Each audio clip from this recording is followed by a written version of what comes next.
वहीं सीएम शिवराज सिंह चौहान का एक ट्वीट सामने आया। उन्होंने कहा कि प्रधानमंत्री के नेतृत्व में किसान हितैषी फैसले हुए। मंडियों के सशक्तिकरण के लिए केंद्र सरकार ने घोषणा की है।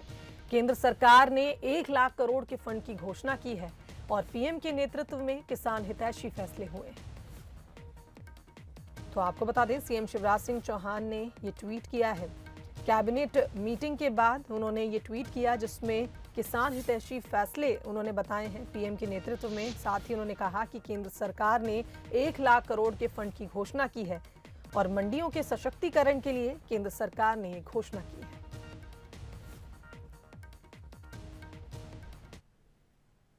मोदी कैबिनेट में 36 नए चेहरों की एंट्री हुई है। 7 मंत्रियों का प्रमोशन हुआ और 12 मंत्रियों की छुट्टी के बाद यह सवाल उठ रहा है कि आखिर पीएम मोदी ने सिर्फ हैरान करने के लिए तो अपनी ही टीम के इतने विकेट नहीं चटका दिए।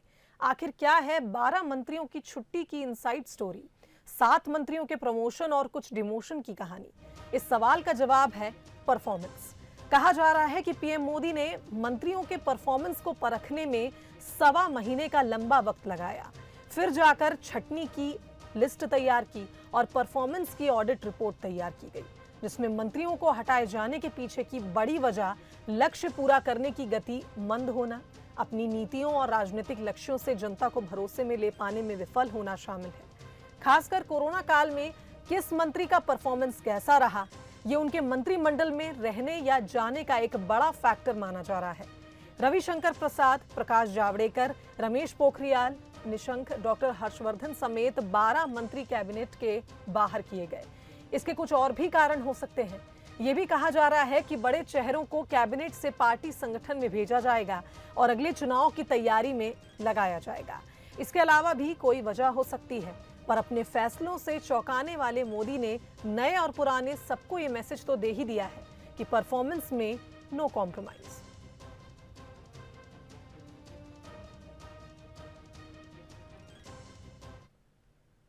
चित्रकूट से खबर, जहां आज से 13 जुलाई तक संघ की एक बड़ी बैठक होगी। आपको बता दें, बैठक में आरएसएस चीफ मोहन भागवत मौजूद रहेंगे। 9-10 जुलाई को 11 क्षेत्रों के क्षेत्र प्रचारक शामिल होंगे, तो वहीं 12 जुलाई को 45 प्रांतों के प्रांत प्रचारक बैठक में ऑनलाइन जुड़ेंगे। 13 जुलाई को विभिन्न संगठनों के मंत्री सचिव ऑनलाइन जुड़ेंगे। बता दें, आरएसएस अपने आंतरिक और देश के मुद्दों पर यह बैठक करने जा रही है। बैठक में दत्तात्रेय होसबोले के साथ बड़े पदाधिकारी भी शामिल होंगे। तो आज से लेकर 13 जुलाई तक संघ की एक बड़ी बैठक होनी है और ये बैठक अलग अलग स्तर में होगी। आपको बता दें, 9-10 जुलाई को 11 क्षेत्रों के क्षेत्र प्रचारक इसमें शामिल होंगे, तो वहीं 12 जुलाई को 45 प्रांतों के प्रांत प्रचारक बैठक से ऑनलाइन जुड़ेंगे।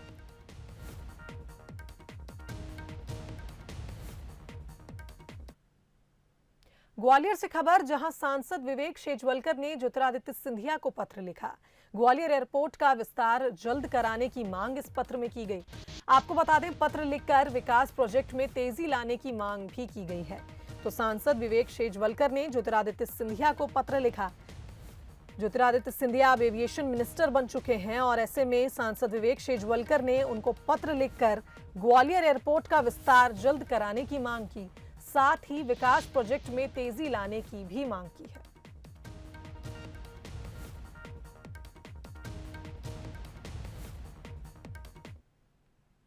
इधर इंदौर में कैलाश विजयवर्गीय के घर गृहमंत्री नरोत्तम मिश्रा पहुंचे। कैलाश विजयवर्गीय के घर गृहमंत्री ने डिनर किया। बता दें, मंत्री तुलसी सिलावट भी इस दौरान मौजूद रहे। बीजेपी राष्ट्रीय महासचिव कैलाश विजयवर्गीय के घर गृहमंत्री नरोत्तम मिश्रा और मंत्री तुलसी सिलावट डिनर के लिए पहुंचे।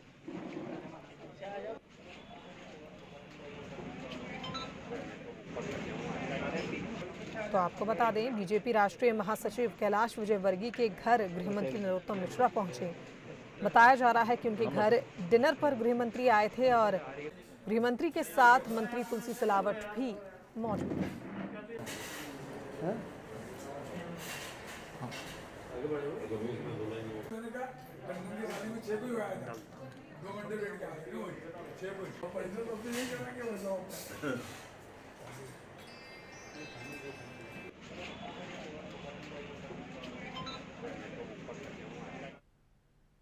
इंदौर के प्रभारी और गृह मंत्री नरोत्तम मिश्रा ने बीजेपी कोर ग्रुप की बैठक में 40 समितियां बनाने की बात कही। सत्ता और संगठन में समन्वय बनाने के लिए ये समितियां बनाई जाएंगी, जिसमें बीजेपी के कार्यकर्ता शामिल रहेंगे। मीडिया से बात करते हुए प्रभारी मंत्री ने कहा कि हमारा संकल्प है कि तीसरी लहर आए ही नहीं। इंदौर पहुंचकर सबसे पहले उन्होंने खजराना गणेश मंदिर के दर्शन किए। इसके बाद बीजेपी ऑफिस में कोर कमेटी की बैठक में शिरकत की। सांसद शंकर लालवानी के निवास पर शोक व्यक्त करने भी गृह मंत्री पहुंचे, तो वहीं गृह मंत्री ने 8 बजे विधायक महेंद्र हाडिया से उनके निवास पर मुलाकात की। यहीं से वे वरिष्ठ नेता कृष्ण मुरारी मोघे, मंत्री उषा ठाकुर और विधायक रमेश मेंदोला के घर गए। राष्ट्रीय महासचिव कैलाश विजयवर्गीय के घर पर रात्रि भोजन किया। आपको बता दें, शुक्रवार यानी आज सुबह 9 बजे से वे रेसिडेंसी कोठी पर बीजेपी कार्यकर्ताओं से मुलाकात करेंगे और फिर सुबह 10:30 बजे कलेक्ट्रेट में कोविड की वर्तमान स्थिति और संभावित तीसरी लहर की तैयारियों की समीक्षा करेंगे। इस दौरान वे सरकारी विभागों की समीक्षा भी करेंगे।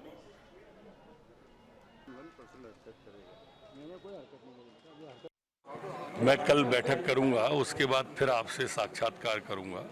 मैं डायनामिक नहीं हूं, मैं साधारण कार्यकर्ता हूं और कार्यकर्ता के हिसाब से ही काम करेंगे। सब साथ हैं।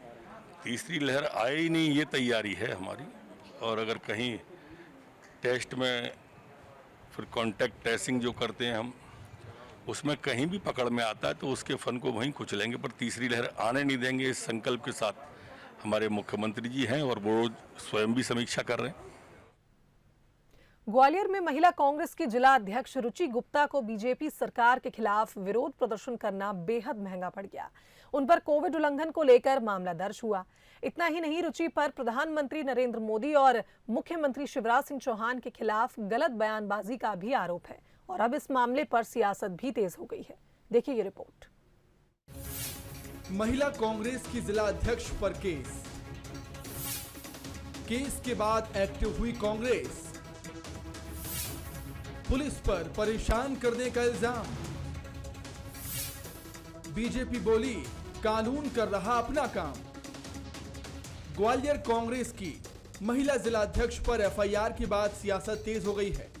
दरअसल कुछ दिनों पहले रुचि गुप्ता ने कोविड-19 में मारे गए मृतकों के परिजनों को आर्थिक सहायता और अनाथ बच्चों के लिए सरकारी मदद की मांग को लेकर सरकार के खिलाफ प्रदर्शन किया था। इस दौरान उन पर आरोप था कि उन्होंने प्रधानमंत्री मोदी, सीएम शिवराज को लेकर गलत बयानबाजी की।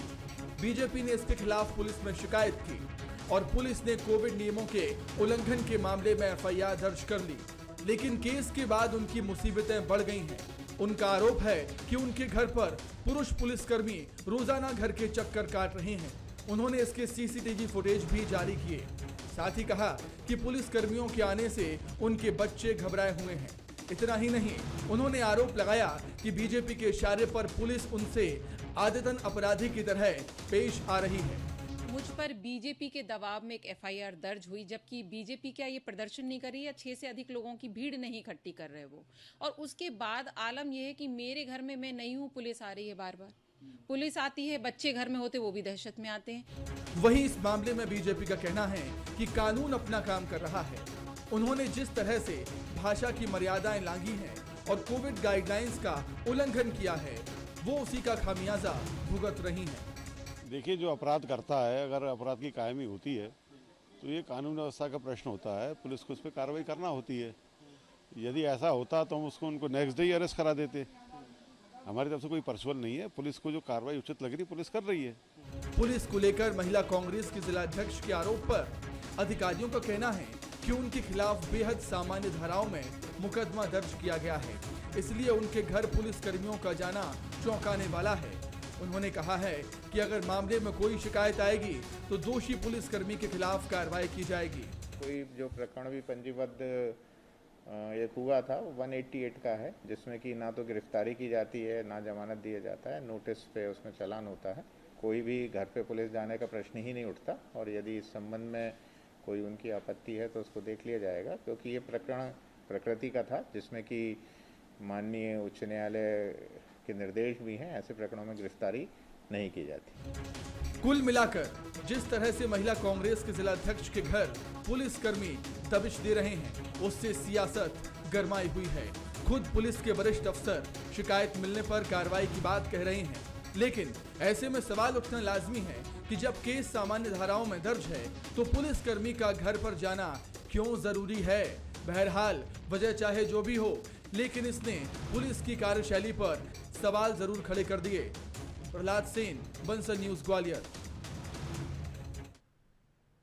चलिए आगे बढ़ते हैं। वैक्सीनेशन में मध्य प्रदेश एक बार फिर नंबर 1 बन गया है। गुरुवार को 6,64,000 से ज्यादा टीके मध्य प्रदेश में लगाए गए। बता दें, इंदौर में सबसे ज्यादा 51,717 लोगों को टीका लगाया गया। भोपाल में 27,839 लोगों का वैक्सीनेशन हुआ। इधर जबलपुर में 21,813 लोगों का टीकाकरण हुआ तो ग्वालियर में 16,633 लोगों को कोरोना का टीका लगाया गया। प्रदेश में अब तक 2,24,00,000 लोगों का टीकाकरण हो चुका है। वहीं 1,89,00,000 लोगों को कोरोना की वैक्सीन का पहला डोज लगा है तो वहीं 34,97,000 लोगों को दूसरा डोज भी लग चुका है। तो वैक्सीनेशन में मध्य प्रदेश एक बार फिर नंबर 1 बन गया है। गुरुवार को जो टारगेट सेट हुआ था, टारगेट से ज्यादा वैक्सीनेशन हुआ है। 6,64,000 से ज्यादा टीके कल मध्य प्रदेश में लगाए गए।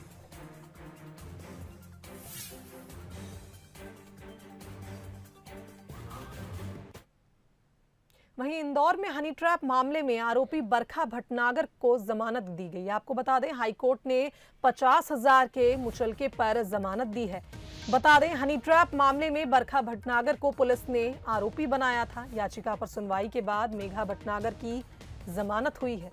बता दें, श्वेता स्वप्निल जैन, श्वेता विजय जैन और मोनिका यादव को पहले ही इस मामले में जमानत मिल चुकी है। तो हनी ट्रैप मामले में आरोपी बरखा भटनागर को जमानत दे दी गई। ये बात बताएं कि जब मेन आरोपी गण की जमानत माननीय हाईकोर्ट ने 2 दिन पहले स्वीकृत कर दी है तो उन आरोपियों से इस आवेदिका का जमानत कोई अलग नहीं है। समानता का अधिकार के आधार पर हमने जमानत की मांग की थी। ट्रायल कोर्ट ने आज हमारी आर्गुमेंट्स को सुनकर लगभग 7 बजे आवेदिका बरखा भटनागर को 50,000 रुपए की जमानत मुचलके पर रिहा करने के आदेश दिए हैं। मध्य प्रदेश में अब ऑनलाइन पढ़ाई बंद हो जाएगी। स्कूल खोलने और ट्यूशन फीस लेने के मुद्दे पर सरकार और प्राइवेट स्कूल संचालक आमने सामने आ चुके हैं। दरअसल सीएम शिवराज सिंह चौहान ने तीसरी लहर की आशंका खत्म होने तक स्कूल बंद रखने और ट्यूशन फीस के अलावा कोई राशि नहीं लेने की घोषणा की है। इसके विरोध में प्रदेश के प्राइवेट स्कूल संचालक मैदान में उतर आए। गुरुवार को स्कूल संचालकों ने 12 जुलाई से सड़क पर उतरकर प्रदर्शन करने की बात कही। उन्होंने 9वीं से 12वीं तक के स्कूल खोलने की परमिशन देने की मांग भी सरकार से की।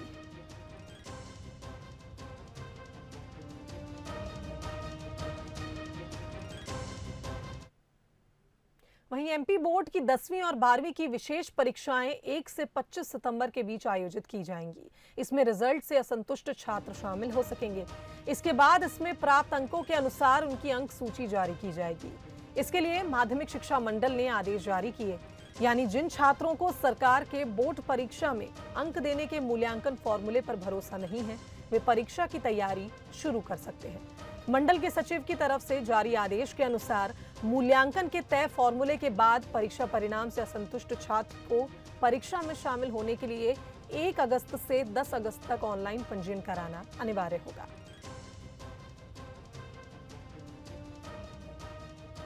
तो एमपी बोर्ड की 10वीं और 12वीं की विशेष परीक्षाएं 1 से 25 सितंबर के बीच आयोजित होंगी और जिसके लिए रजिस्ट्रेशन के लिए तारीख का ऐलान हो गया है। 1 अगस्त से 10 अगस्त तक ऑनलाइन रजिस्ट्रेशन कराना अनिवार्य होगा।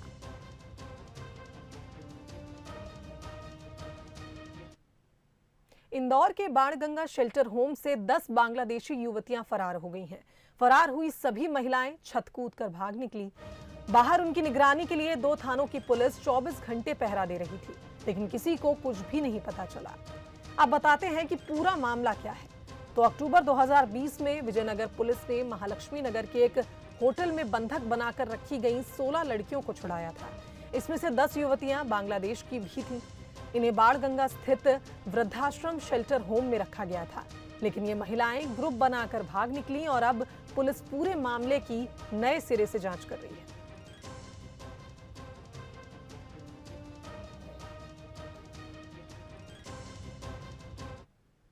कुछ बोल के कि नहीं, बस यहाँ बैठी है और मेरे पास आई थी, बोले मेरे को अंडे ला देना।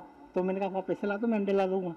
और उसके बाद में फिर वो मसाला लेने गए थे यहाँ से। मसाला ख़त्म हो जाता है तो किचन में लेने जाना पड़ता है। वो मसाला लेके और वो लोग यहाँ से कुछ बर्तन वर्तन लाए, वो उधर देख लिया होगा, कोई दिखा नहीं, तो इस कारण से गेट से खोल के निकल गई हो। इसकी जानकारी मुझे नहीं है कि ये किस अपराध में थी। ये हमारे थाना क्षेत्र के अंतर्गत ये आश्रम पड़ता है, इसलिए इसकी गुमशुदगी हमारे बाणगंगा थाना पे दर्ज हुई है। हाँ, बालिग लड़की है।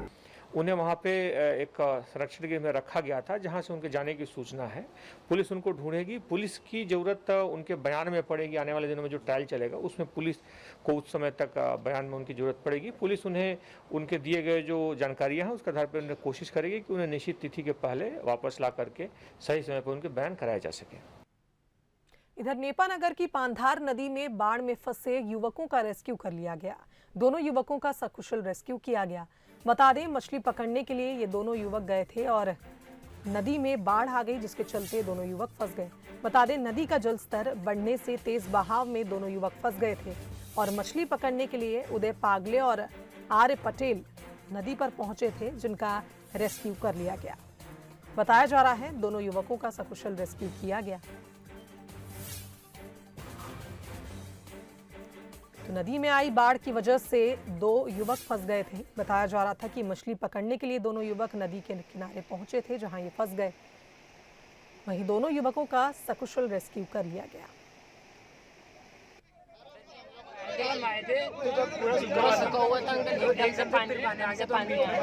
और कितने बजे की घटना थी? 5:30। कितने साथ में लड़के थे तुम्हारे? और अब खबर खेल से जुड़ी हुई तो इटारसी के रहने वाले international hockey player Vivek Sagar पहली बार ओलंपिक में खेलने जा रहे हैं।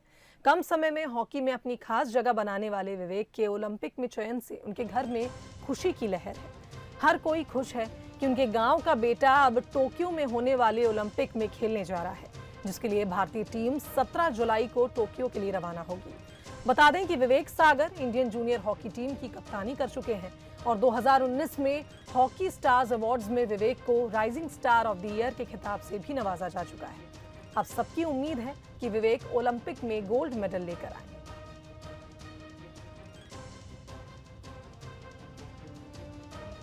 ओलंपिक्स गेम्स के लिए हुआ है, जो कि स्पोर्ट्स का सबसे बड़ा इवेंट है। ये मेरा पहला ओलंपिक्स है और मैं इसको मेमोरेबल बनाना चाहता हूँ। हम 17 जुलाई को इंडिया से टोक्यो के लिए रवाना होंगे और 24 जुलाई को हमारा फर्स्ट मैच न्यूजीलैंड के खिलाफ है। आई होप कि आप सारे मैचेस देखेंगे हमारे और हमें सपोर्ट करेंगे। मेरा और हम सब का यही ड्रीम है कि जब भी हम इंडिया वापस आएँ तो देश के लिए, इंडिया के लिए मेडल के साथ आएँ। हाँ, बेटे का ओलंपिक में सिलेक्शन हुआ है। हम सभी बहुत खुश हैं। हमें पूरा भरोसा है कि ओलंपिक में वो गोल्ड मेडल लेकर आएगा। हाँ, बेटे का ओलंपिक में सिलेक्शन हुआ है। हम सभी बहुत खुश हैं।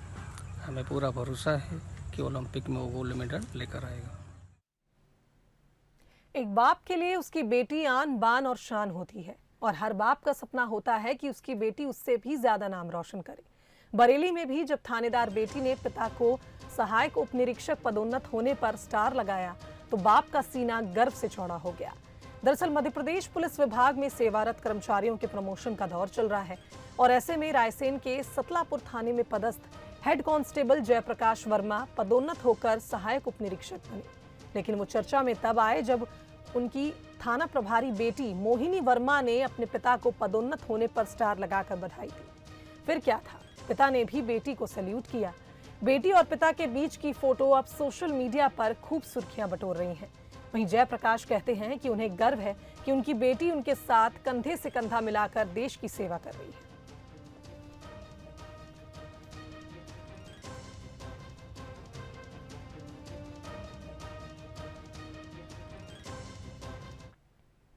प्रदेश की सबसे बड़ी और पुरानी माने जाने वाली उज्जैन की विक्रम यूनिवर्सिटी में अब चपरासियों को सॉफ्टवेयर इंजीनियर बनाया जाएगा। यूनिवर्सिटी प्रबंधन ने इसके लिए 15 लोगों का चयन किया। इनमें 12वीं पास से ज्यादा पढ़े लोगों को चुना गया है। वर्तमान में ये लोग यूनिवर्सिटी में चपरासी के पद पर हैं और इन 15 लोगों को कानपुर में ट्रेनिंग दिलवाई जाएगी। यूनिवर्सिटी के कुलपति अखिलेश कुमार पांडे ने बताया कि यूनिवर्सिटी में कई लोग अनुकंपा नियुक्ति पर चपरासी पद पर काम कर रहे हैं। ये लोग 12वीं से ग्रेजुएशन तक पढ़े हैं, साथ ही कंप्यूटर की बेसिक जानकारी भी जानते हैं। इसलिए ये फैसला लिया गया है कि ये लोग यूनिवर्सिटी में रिजल्ट बनाने का भी काम करेंगे। कि विश्वविद्यालय में जो अनुकंपा नियुक्ति है उसमें से कुछ 15-20 बच्चे उनको सेलेक्ट करके उन्हें कंप्यूटर की ट्रेनिंग देंगे और जैसे सॉफ्टवेयर वगैरह डेवलपमेंट का प्रोग्राम उनसे सिखा करके उन्हें तरह तरह की विश्वविद्यालय की अलग गतिविधियों में उन्हें लगाया जाएगा। जैसे कोई बच्चे यदि कंप्यूटर में अच्छे सीख जाते हैं तो उन्हें विभागों में अलग अलग कंप्यूटर के कार्य उनको दे दिया जा सकता है। तकनीकी तरीके से प्रैक्टिकल लैब में उनको भेजा जा सकता है। मैंने बीएससी कंप्यूटर साइंस किया है और विश्वविद्यालय के हित में मैं आगे और भी कुछ करना चाहता हूँ। उस समय भी मैंने कोशिश की थी, पर उस समय मुझे जो है नियमों के चलते प्यून का ही पद दिया गया। और आगे मैं चाहता हूँ जिस प्रकार से वीसी साहब का कहना है हमारे कि कानपुर में जाकर आपको ट्रेनिंग दी जाएगी और विश्वविद्यालय के हित को देखते हुए यहाँ पर कितनी बार देखा गया है कि यहाँ पर अपनी आईडी हैक हो चुकी है, तो आगे ऐसा नहीं हो उसके लिए हमको इस तौर पर आगे बढ़ाए जाने के लिए ये प्रोसेस की जा रही है। कुलपति जी आगे बढ़ाना चाहते हैं, जो यंग जनरेशन वाले लोग हैं इनको आगे बढ़ाने का प्रयास है कुलपति जी का, माननीय कुलपति जी का। एवं वे चाहते हैं कि जो यंग जनरेशन वाले हैं डिजिटल बनाया जाए विश्वविद्यालय को, इसके तहत कंप्यूटर सिस्टमों पे कार्य हो। टीम इंडिया के दिग्गज खिलाड़ी और पूर्व कप्तान महेंद्र सिंह धोनी भले ही अंतर्राष्ट्रीय क्रिकेट को अलविदा कह चुके हैं, लेकिन अभी भी वो हमेशा चर्चा में रहते हैं।